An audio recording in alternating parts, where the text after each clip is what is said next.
লাইফস্টাইলের অংশগুলোর ভিতরে একটা হচ্ছে খাবার, যেই বিষয় নিয়ে আমি এখন সংক্ষিপ্ত কথা বলছি।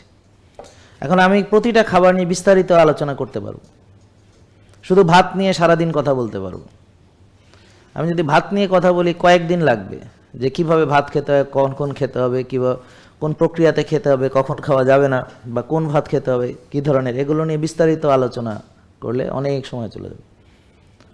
তো আজকে আমরা সংক্ষিপ্তভাবে হেডলাইন টাচ করে যাচ্ছি, সেটা হলো এই যে নতুন ফুড পিরামিড বলছে, অর্থাৎ বাচ্চাদেরকে শেখানো হয়েছে, ওদের বইয়েও আছে এই পুরাতনটা, এটা যে এখন নাই সেটা এখনও কেউ জানে না। টিচাররা তো নয়, বাচ্চারা তো নয়। তো এখন গভর্নমেন্টও নীতি নির্ধারণী পর্যায়ে এটাকে প্রয়োগ এখনও শুরুই করেনি। আমি বলেছিলাম যে 19 সালে একটা কথা বলেছিলাম, আমার ভিডিওগুলো আছে দেখবেন, যে আমাদের দোষ হলো আমরা সময়ের চেয়ে বেশি আগায় গেছি।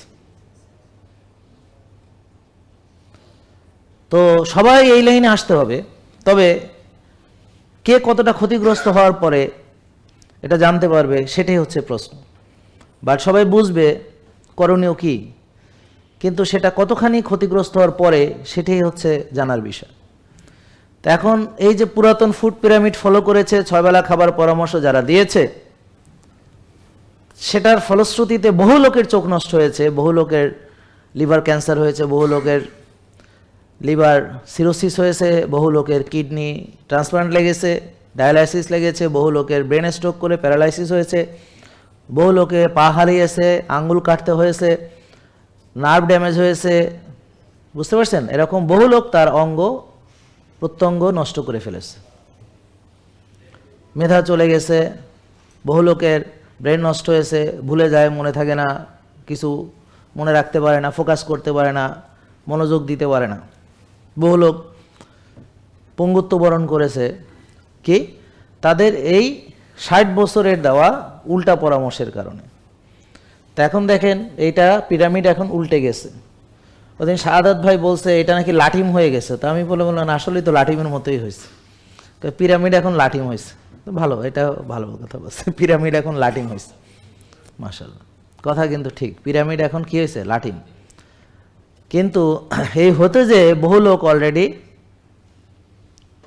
ডিমের কুসুম ফেলে দিয়ে নিজেকে বঞ্চিত করেছে, ঘি খায়নি, তেল খায়নি, বুঝতে পারছেন? এভাবে যেই খাবারগুলো আমাদের জন্য তৈব, সেটা সে বাদ দিয়ে দিয়েছে, দিয়ে পুরুষত্বহীনতা, পুরুষ ইডি, মেয়েদের পিসিএস পিসিওডি, মেয়েদের বুকে লোম, মুখে দাড়ি, মোষ, মাথায় টাক, ব্রণ, কি ওই মেয়ে পুরুষের মতো, আর পুরুষ হয়ে গেছে মেয়েদের মতো, তাদের মেয়েদের মতো ব্রেস্ট, গাইনোকোমেশিয়া, ইরেকটাইল ডিসফাংশন। তো আল্লাহর আইনের উল্টা যে চলবে, উল্টা যে খাবে, সে এরকম শরীফ থেকে শরীফা হয়ে যাবে, অথবা শরীফা থেকে শরীফ হয়ে যাবে। তা আল্লাহ তাআলা আপনাদের বাস্তবভাবে দেখিয়ে দিয়েছেন। এরপরও আপনারা যদি না বুঝেন তাহলে আর কিছু বলার নেই। যে আল্লাহর আইনের উল্টা চলবে, তার মেয়ে হয়ে যাবে ছেলেদের মতো, ছেলে হয়ে যাবে মেয়েদের মতো, মেয়ের দাড়ি মোছ হবে, আর পুরুষদের ইডি হবে, পুরুষের গাইনোকোমেশিয়া হবে, মেয়েদের মতো ব্রেস্ট হবে, আর মেয়েদের ব্রেস্ট ক্যান্সার হবে। মেয়েদের লোম বুকে থাকার কথা না, দাড়ি মোছ থাকার কথা না।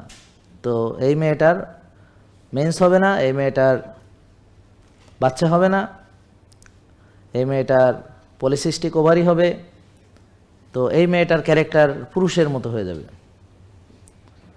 কী কারণে? ওই যে উল্টা চলেছে, আল্লাহ যে খাবার খেতে বলেছে সেটা খায়নি, যতটুকু খেতে বলেছে তার চেয়ে বেশি খেয়েছে, অনেকবার খেয়েছে, থামাথামি নেই, এবং টেনশন করেছে, রাত জেগেছে, ব্যায়াম করেনি, অলসতা বিলাসিতা করেছে, নিজেকে সময় দেয়নি, নিজের যত্ন নেয়নি, ইত্যাদি ইত্যাদি ইত্যাদি ইত্যাদি।